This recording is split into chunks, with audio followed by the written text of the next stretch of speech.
आदिवासी विकास मंत्री अशोक उईके यांना खासदार प्रशांत पडोळे यांनी विविध मागण्यांचे निवेदन सादर केले। महाराष्ट्र राज्याचे आदिवासी विकास विभागाचे मंत्री डॉक्टर अशोक उईके हे दिनांक 17 मे रोजी भंडारा जिल्ह्याच्या दौऱ्यावर होते।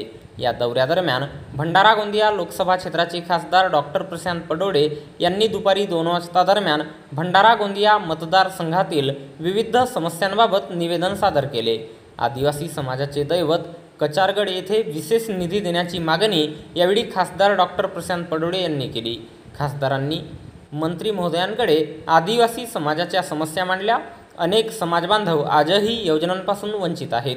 आदिवासी समाजबांधवांचे घरकुल आणि पट्टेचे प्रश्न, मुलांचे वसतिगृहाबाबत, शिष्यवृत्तीबाबत, शासकीय निमशासकीय आश्रमशाळेबाबत तसेच आदिवासी समाजबांधवांच्या प्रलंबित समस्या निकाली काढण्याची खासदार डॉक्टर प्रशांत पडोळे यांनी मंत्री महोदयांकडे मागणी केली।